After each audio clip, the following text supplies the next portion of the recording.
Hello friends, myself Abhijeet. तो आज हम बात करेंगे नक्सलिज्म इन इंडिया की। तो पर्टिकुलरली हम देखेंगे कि हम ये किस कंटेक्स्ट में इस चीज़ की बात कर रहे हैं। जो मेन कंटेक्स्ट है, जो रिसेंटली जो अटैक हुआ है अपने सिक्योरिटी फोर्सेस पे, जो सीआरपीएफ और अदर पैरामिलिट्री फोर्सेस थे, उन पे जो अटैक हो चुका है और जिसमें 22 जवान जो है उन पैरामिलिट्री फोर्सेस के वो मारे गए हैं। तो ये जो है ये कंटेक्स्ट है। तो ये जो हुआ था, एक एनकाउंटर हुआ था छत्तीसगढ़ के बीजापुर डिस्ट्रिक्ट में बिटवीन सिक्योरिटी फोर्सेस और जो मॉइस्ट यहाँ मतलब होता है नक्सलिज्म, नक्सलाइट्स। सो इनके बीच में जो एनकाउंटर हुआ उसमें ये 22 जवान जो है अपने शहीद हो चुके हैं। तो ये तो हुआ कंटेक्स्ट। पर जब किसी यूपीएससी या कोई सिविल सर्विस एग्जाम जो क्वेश्चन पूछती है, तो ये कंटेक्स्ट तो हम इंट्रोडक्शन, एज ए इंट्रोडक्शन हम इसे यूज़ कर सकते हैं। पर हमें जानना होता है कि ये नक्सलिज्म है क्या, इसके कॉजेज़ क्या है, गवर्नमेंट क्या कर रही है, हमें क्या करना चाहिए। इस तरह से हमें इस इशू को पूरी तरह से समझना है। तो हम फर्स्ट जो हमें इंपॉर्टेंट चीज़ जो हमें समझनी है वो है कि नक्सलिज्म होता क्या है। तो नक्सलिज्म जो है उसका जो नाम आता है पर्टिकुलरली वो आता है नक्सलबारी विलेज से। तो नक्सलबारी विलेज जो है वेस्ट बंगाल में ये विलेज आता है और वहाँ पे लोगों ने एक मूवमेंट शुरू की थी इन 1967। इन 1967 में जो मूवमेंट शुरू हुई थी वो लैंडलॉर्ड्स के खिलाफ शुरू हुई थी। जो ये लैंड डिस्प्यूट्स था, लैंड डिस्ट्रीब्यूशन की रिलेटेड वो डिस्प्यूट्स था, उसकी वजह से ये पीजेंट्स के जो मूवमेंट वहाँ पे शुरू हुआ था। तो उन पीजेंट्स को नक्सलाइट कहा गया और जो इस विलेज के नाम से, नक्सलबारी विलेज के नाम से उनको नक्सलाइट कहा गया और उस मूवमेंट को नक्सलिज्म नाम दिया गया। तो उस टाइम की वो लीडरशिप जो प्रोवाइड की थी उन पीजेंट्स को, वो दो लोग थे, वो एक थे कानू संथाल और दूसरे थे जगन सन्याल। सो बाद में ये जो मूवमेंट थी ये वेस्ट बंगाल पे ही सीमित नहीं रही, उसका स्प्रेड होता गया और जो पर्टिकुलरली अराउंड 15 स्टेट्स में इसका स्प्रेड होता गया। पर अगर हम देखें तो पूरे 15 स्टेट्स में ये इक्वली डिस्ट्रीब्यूटेड नहीं है और इक्वल इफेक्ट नहीं है। पर्टिकुलरली फ्यू स्टेट्स है जहाँ पे इसका इफेक्ट बहुत ज़्यादा देखा गया है। वो स्टेट्स है आंध्र प्रदेश, बिहार, छत्तीसगढ़, झारखंड, महाराष्ट्र, उड़ीसा और तेलंगाना। पर्टिकुलरली इन स्टेट्स में इसका इफेक्ट बहुत ज़्यादा देखा जाता है। तो नक्सलाइट जो होते हैं इन्हें ये फार लेफ्ट कम्युनिस्ट कहा जाता है। जो कम्युनिज्म पॉलिसी है, जो मायो की पॉलिसी थी जिसे हम मायोज़म भी कहते हैं, वो जो फार लेफ्ट कम्युनिस्ट होते हैं वो नक्सलिज्म जो होता है उनसे इंस्पायर हुआ है। ठीक है, तो ये तो हुआ नक्सलिज्म की बात। तो हम देखते हैं इस मैप में कि नक्सलिज्म कहाँ कहाँ किसी तरह से इफेक्ट कर रहा है। तो अगर हम जो स्टेट्स मैंने यहाँ पे कहे थे, आंध्र प्रदेश, बिहार, छत्तीसगढ़, झारखंड, महाराष्ट्र, उड़ीसा और तेलंगाना, अगर हम उन स्टेट्स को इस मैप में देखें तो हमें देखता है कि वहाँ पे हम रेड तरह से ये मार्क किया गया है। तो रेड तरह से मार्क करना मतलब ये हाईली अफेक्टेड एरियाज है और नक्सलिज्म को हम ऑल्सो रेड कॉरिडोर भी कहते हैं। तो ये हाईली अफेक्टेड स्टेट्स है।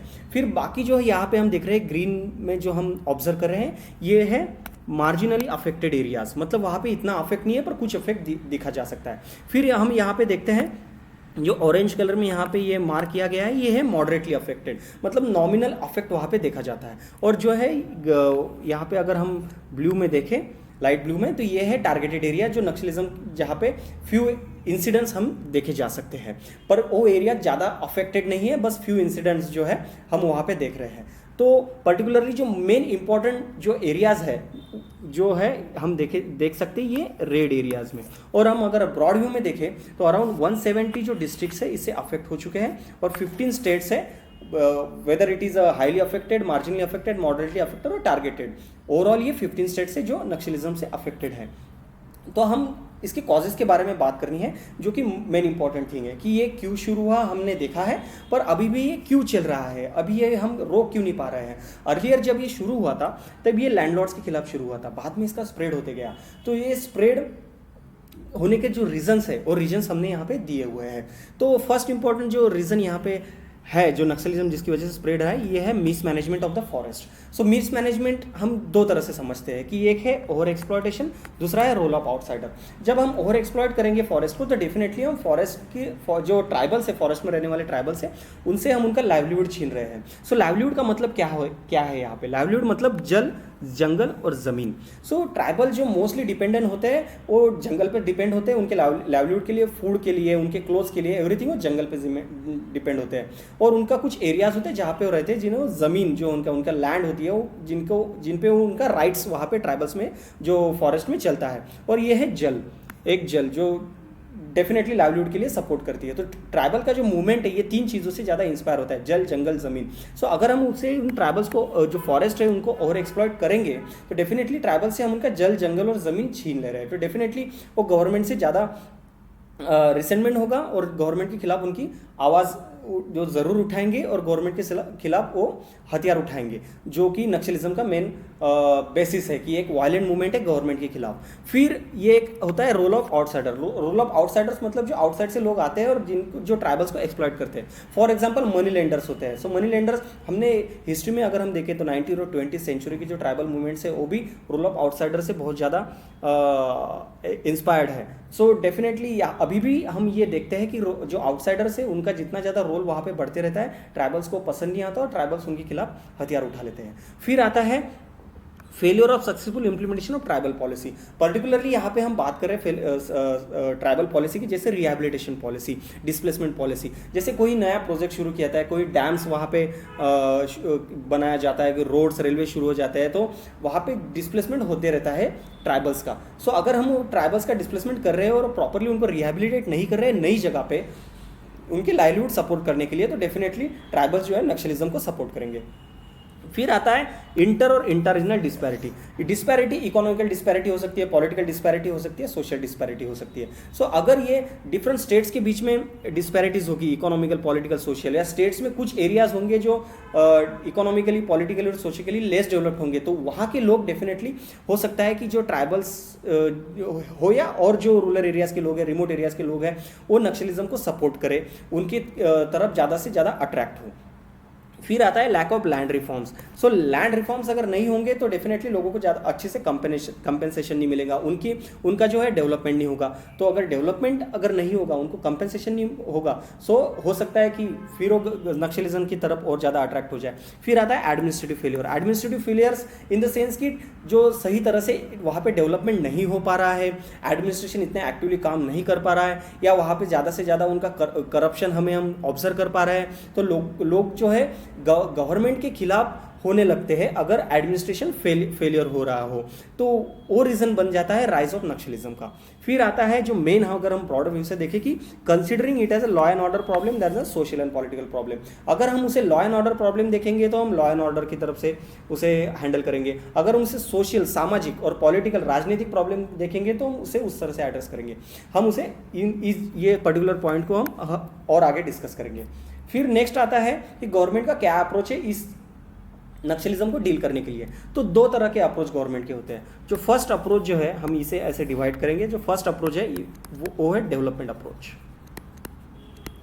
फिर सेकंड अप्रोच जो यहाँ आता है वो है law and order approach. So development approach में गवर्नमेंट ज़्यादा से ज़्यादा उनकी डेवलपमेंट की कोशिश करती है, उनके इश्यूज एड्रेस करने की कोशिश करती है। जिस तरह से फॉर एग्जांपल यहाँ पे मैंने कुछ दिए हुए हैं, जैसे ट्राइबल सब प्लान गवर्नमेंट ने शुरू किया है कि प्रॉपर इंफ्रास्ट्रक्चर उनको प्रोवाइड हो, वहाँ पे स्किल डेवलपमेंट हो, प्रॉपर एम्प्लॉयमेंट उनको दिया जाए। फिर आता है फॉरेस्ट राइट्स एक्ट 2006, जैसे उनके रिकॉग्नाइज करने हैं उनके लैंड राइट्स, सो एक इंपॉर्टेंट स्टेप है। फिर आता है रोड कनेक्टिविटी अच्छी तरह से हो, जो लेफ्ट विंग एक्सट्रीमिज्म एरियाज है, ELW एरिया हम उसे कहते हैं, नक्सलाइट अफेक्टेड एरिया जिसे कहते हैं, वहाँ पे रोड कनेक्टिविटी हो, ताकि जो अलाइनेशन है ट्राइबल्स का बाकी एरियाज़ के साथ, बाकी लोगों के साथ, वो कम किया जाए। फिर आता है स्पेशल सेंट्रल असिस्टेंस, जो गवर्नमेंट ने रिसेंटली शुरू किया है, जो 35 मोस्ट अफेक्टेड जो डिस्ट्रिक्ट्स होंगे उनके लिए स्पेशल सेंट्रल असिस्टेंस दिया जाएगा उनके डेवलपमेंट के लिए। फिर आते हैं law and order issue. Law and order issue में अगर हम देखें तो एक हार्ड मेजर्स गवर्नमेंट लेती है नक्सलिज्म के खिलाफ, नक्सलाइट्स के खिलाफ। फॉर एग्जांपल जैसे 532 जो पैरामिलिट्री फोर्सेस की जो कंपनीज है वहाँ पे डिप्लॉय की गई है अफेक्टेड एरियाज में।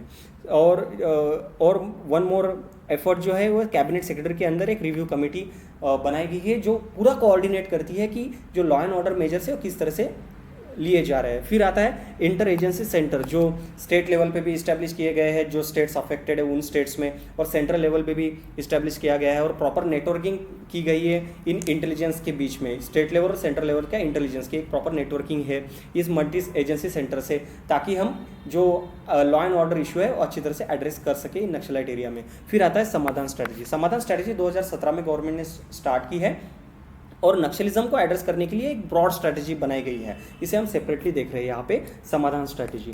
सो ये 2017 में गवर्नमेंट ने एक डॉक्ट्रिन शुरू किया है, एक स्ट्रैटेजी शुरू किया है to deal with the Naxalism. So समाधान एक तो एक्रोनिम है, अगर उसे हम उसका लॉन्ग फॉर्म देखें यहाँ पे तो हम एग्जैक्टली समझ पाएंगे कि गवर्नमेंट किस तरह से नक्सलिज्म को एड्रेस करना चाहती है। जैसे yes it stands for the smart leadership, तो अच्छी लीडरशिप हमें प्रोवाइड करनी है, चाहे वो पैरामिलिट्री फोर्सेस की जो लीडर्स है वो होंगे या पॉलिटिकल लीडर्स होंगे, जो भी है एक अच्छी तरह से लीडरशिप प्रोवाइड करनी है। फिर A stands for aggressive strategy होनी चाहिए नक्सलिज्म के खिलाफ। फिर M stands for motivation and training होनी चाहिए, जो सिक्योरिटी फोर्सेज जो यहाँ पे डिप्लॉय किए गए हैं उनको। फिर नेक्स्ट आता है एक्शनेबल इंटेलिजेंस, एक प्रॉपर इंटेलिजेंस होना चाहिए, जैसे हमने यहाँ पे देखा है कि एक मल्टी एजेंसी सेंटर जो सेंटर लेवल पे और different multi agency centre state level पे इस्टेब्लिश किए गए हैं, तो ये एक्शनेबल इंटेलिजेंस का एक पार्ट है। फिर है dashboard, D stands for dashboard based की परफॉर्मेंस इंडिकेटर्स, की जो एक्चुअल जो परफॉर्मेंस है फोर्सेस का वहाँ पे या जो इंटेलिजेंस का है वो किस तरह से है, इसका भी एक तरह से रिव्यू किया जाएगा। फिर H stands for harnessing technology बहुत तरह के हो सकते हैं, कि एक मॉडर्नाइज वेपन हो या ड्रोन्स टेक्नोलॉजी हो या रडार टेक्नोलॉजी हो, इनका यूज़ करना है। फिर A stands for the action plan for each theatre, so different paramilitary जो फोर्सेस है उनके जो डिफरेंट कंपनीज है इनके लिए एक एक्शन प्लान होना चाहिए अच्छी तरह का। फिर लास्ट है N stands for no access to financing, so government इस तरह से सोचती है कि अगर हम उनका फाइनेंस ही कट कर दे तो उनके पास रिसोर्सेज नहीं होंगे नक्सलिज्म मूवमेंट आगे बढ़ाने के लिए, तो डेफिनेटली हम उन नक्सलिज्म मूवमेंट का सपोर्ट ही कैंसिल कट ऑफ कर लेंगे अगर हम उसका फाइनेंशियली हम उनको कट कर देते हैं। तो ये एक गुड स्ट्रैटेजी गवर्नमेंट ने स्टार्ट की है। तो ये ओवरऑल जो समाधान स्ट्रैटेजी है गवर्नमेंट का एक्शन प्लान दिखाती है नक्सलिज्म को एड्रेस करने के लिए। पर हमने बहुत देखा है कि एक डेवलपमेंट स्ट्रैटेजी गवर्नमेंट की है, एक लॉ एंड ऑर्डर स्ट्रैटेजी है, पर गवर्नमेंट का जो ज़्यादा से ज़्यादा फोकस है लॉ एंड ऑर्डर पे फोकस है। अभी भी हम आज भी देख रहे हैं कि नक्सलिज्म पूरी तरह से एड्रेस नहीं हो पा रहा है इतने सालों बाद भी। तो क्यों हम इसे एड्रेस नहीं कर पा रहे हैं, तो उसके डिफरेंट रीजंस है। तो डिफरेंट रीजंस अगर हम देखें तो रीजंस तो हमने देख चुके हैं, तो अगर हम क्यों अगर नहीं कर पा रहे हैं, क्योंकि गवर्नमेंट इस इशू को, मैंने जो पहले भी कहा है कि इसको ज़्यादा से ज़्यादा लॉ एंड ऑर्डर की तरह से देखती है, सोशल एंड पॉलिटिकल प्रॉब्लम की तरह से नहीं देखती है। तो हमें किस तरह से उस इशू को एड्रेस करना है लॉन्ग टर्म में, तो यहाँ पे कुछ कंक्लूजन्स मैंने दिए हैं कि हम किस तरह से वो एड्रेस कर सकते हैं। So first and important thing जो मैंने कहा कि सोशल और पॉलिटिकल प्रॉब्लम के हिसाब से इसे एड्रेस करो।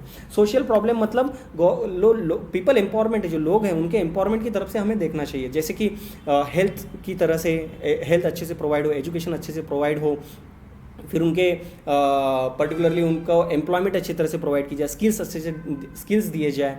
तो ये है सोशल तरह से उनको एड्रेस कर रहे हैं। इंफ्रास्ट्रक्चर डेवलपमेंट भी हमें वहाँ पे किया जाए। फिर आता है political problem. Addressing it political problem means मतलब कि उनका जो इन्वॉल्वमेंट है, यहाँ पे मैंने नीचे ये पॉइंट दिया है कि इन्वॉल्वमेंट है पॉलिटिकल प्रोसेस में अच्छी तरह से हो, कि वहाँ पे इलेक्शंस कंडक्ट किए जाए, वहाँ पे ग्राम सभा इस्टेब्लिश किए जाए, ताकि उनके जो लोकल इश्यूज़ हैं वो लोकली एड्रेस हो जाए। तो ये बहुत इंपॉर्टेंट चीज़ है। ऐसे नहीं है कि लॉ एंड ऑर्डर से इसे हैंडल नहीं कर सकते या नहीं करना चाहिए। डेफिनेटली लॉ एंड ऑर्डर एक बहुत इंपॉर्टेंट इशू है, पर अगर हम उसे लॉन्ग टर्म में एड्रेस करना चाहते हैं, उसे बेसिक से ही खत्म करना चाहते हैं, तो हमें सोशल और पॉलिटिकल इश्यूज को एड्रेस करना ही पड़ेगा।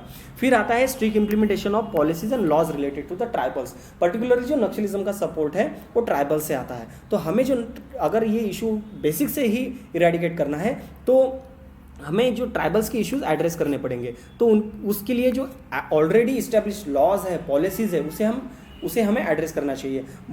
One of the most important है वहाँ पे रिहैबिलिटेशन। सो हमें जो रिहैबिलिटेशन स्कीम है कि पर्टिकुलरली जब हम कोई लैंड किसी प्रोजेक्ट के लिए अलोकेट करते हैं, कोई फॉरेस्ट किसी प्रोजेक्ट के लिए अलोकेट करते हैं, जो जब डिस्प्लेसमेंट होता है ट्राइबल्स का, तो उनको प्रॉपरली रिहैबिलिट हो, उनके लाइवलीहुड, जल जंगल ज़मीन का उनका स्पेशली ख्याल रखा जाए, ये बहुत इंपॉर्टेंट है। इसके लिए जो स्ट्रिक्ट इंप्लीमेंटेशन है, डिफरेंट लॉज है, जैसे फॉरेस्ट राइट्स एक्ट है, फिर फॉरेस्ट प्रोटेक्शन एक्ट है, सो इन्वायरमेंटल प्रोटेक्शन एक्ट है, डिफरेंट एक्ट्स है, उनको सही तरह से इंप्लीमेंट किया जाए। फिर जो मोस्ट इंपॉर्टेंट थिंग है वो है कि विनिंग हार्ट्स एंड माइंड्स। ये बहुत इंपॉर्टेंट है। चाहे तुम इंसर्जेंसी को एड्रेस करना है नॉर्थ ईस्ट में, चाहे मिलिटेंसी को एड्रेस करना है जम्मू एंड कश्मीर में, चाहे नक्सलिज्म को एड्रेस करना है, हमें लोगों के हार्ट एंड माइंड को एड्रेस करना पड़ेगा, उनको विन करना पड़ेगा। तो इसके लिए हमें डेवलपमेंट बहुत ज़रूरी है। तो वहाँ पे उनका कंप्लीट डेवलपमेंट हो, social, political development, economic development, हर तरह से डेवलपमेंट होना चाहिए, तब हम उनका हार्ट एंड माइंड विन कर सकते हैं। जब हम उनका हार्ट एंड माइंड विन करेंगे तभी लोग जो है नक्सलिज्म की तरफ अट्रैक्ट नहीं होंगे, उससे दूर होते जाएंगे। तभी जो लोग जो है जो नक्सलिज्म में ऑलरेडी इन्वॉल्व है वो उससे दूर होते जाएंगे, वो सरेंडर करते जाएंगे और नक्सलिज्म धीरे धीरे उनके लिए सपोर्ट कम होते जाएगा। तो इस तरह से हमें नक्सलिज्म जो इशू है वो पूरी तरह से समझना है। तो ये तो हुआ पूरी तरह से नक्सलिज्म का इशू जो हमने समझा है।